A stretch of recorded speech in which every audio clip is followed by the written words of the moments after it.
Bismillahirrahmanirrahim. لبيك اللهم لبيك لبيك لا شريك لك لبيك إن الحمد والنعمة لك والملك لا شريك لك لبيك الله.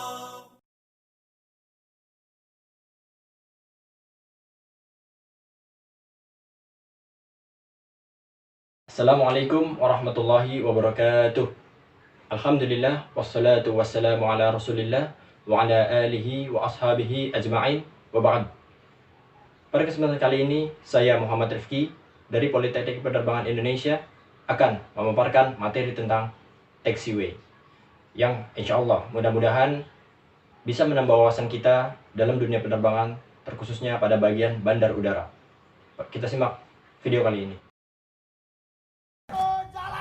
Bandar udara. Ya, semua orang pasti tahu, jika kita hendak pergi jauh menggunakan pesawat, seperti berangkat haji, berangkat umroh, keluar negeri dan lain sebagainya, pasti kita akan menuju ke bandar udara terlebih dahulu. Baik berangkat maupun ketika sampai tujuan, pasti kita akan mengunjungi yang namanya bandar udara. Di dalam bandar udara, terdapat beberapa sisi, yang diantaranya adalah sisi udara.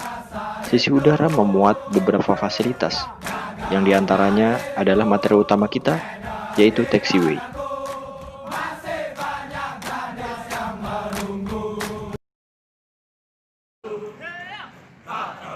Apa itu taxiway? Taxiway merupakan fasilitas atau jalur yang digunakan pesawat untuk bermanuver atau bergerak dari runway menuju apron dan fasilitas lainnya. Contohnya fasilitas hanggar maupun sebaliknya. Taxiway juga disiapkan untuk memperlancar pergerakan pesawat selama di darat.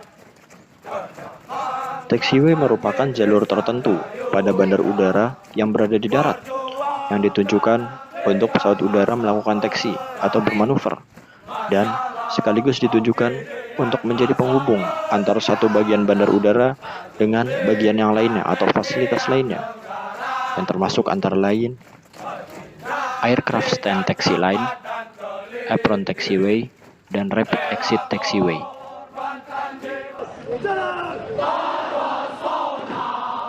Jenis-jenis taxiway berdasarkan fungsinya. Pertama, Exit and Entrance Taxiway, yaitu taxiway yang berfungsi sebagai sarana atau jalur yang digunakan pesawat untuk keluar dari runway menuju apron atau fasilitas lainnya maupun sebaliknya. Kedua, Parallel Taxiway. Taxiway ini didesain sejajar dengan runway, yang didesain untuk mengurangi waktu pendaratan dan meningkatkan jumlah pergerakan pesawat di darat.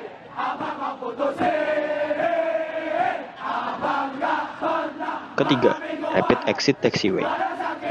Taxiway jenis ini biasanya dibuat di bandara-bandara yang memiliki lalu lintas penerbangan yang tinggi. Oleh karenanya, desain taxiway ini harus dirancang secara khusus setelah mengetahui jenis pesawat yang beroperasi dan rata-rata jumlah pesawat yang landing dan take off di bandara tersebut. Desain tersebut memudahkan pesawat meninggalkan landasan sesegera mungkin agar dapat dipakai oleh pesawat selanjutnya. Keempat, Apron Taxiway merupakan bagian dari sistem taxiway yang terletak di apron dan diperuntukkan untuk memberikan rute taksi untuk melintasi apron. Kelima, taxiway jembatan. Taxiway ini memang berbeda dari desain sebelumnya, yang mana sebelumnya taxiway berada di atas permukaan tanah, tapi jenis ini berada pada jalur seperti jembatan yang memungkinkan di bawahnya dilalui kendaraan-kendaraan kecil seperti mobil dan motor yang berbentuk menyerupai terowongan.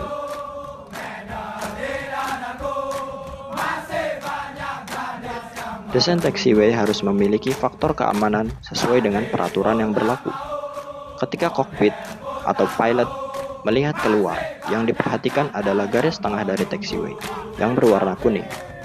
Jarak di antaranya harus terbebas dari hambatan.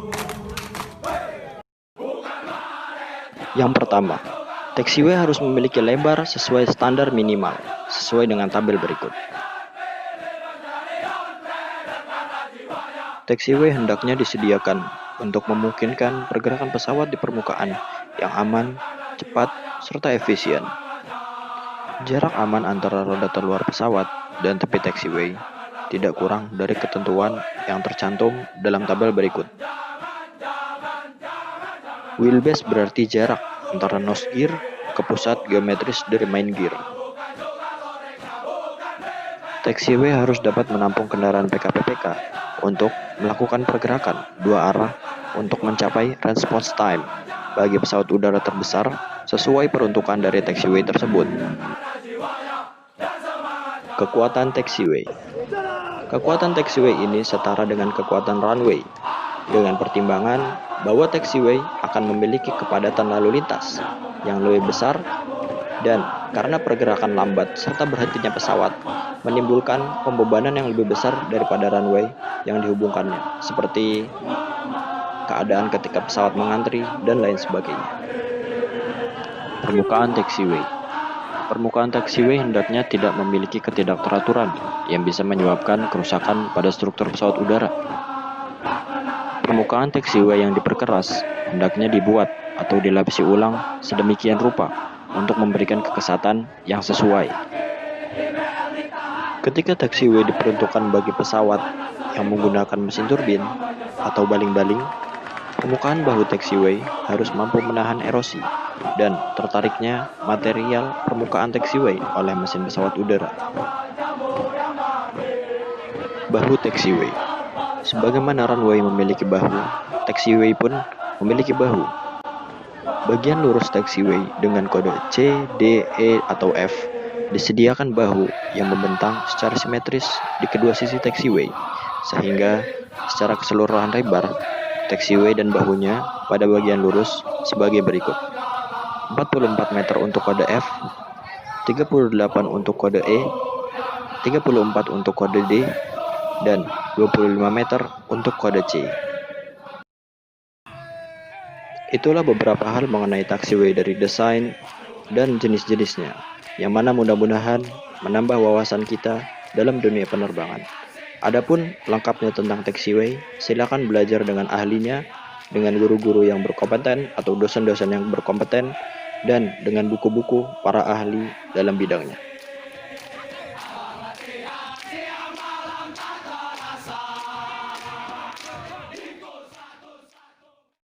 Baik, mungkin sampai di sini penjelasan mengenai taxiway.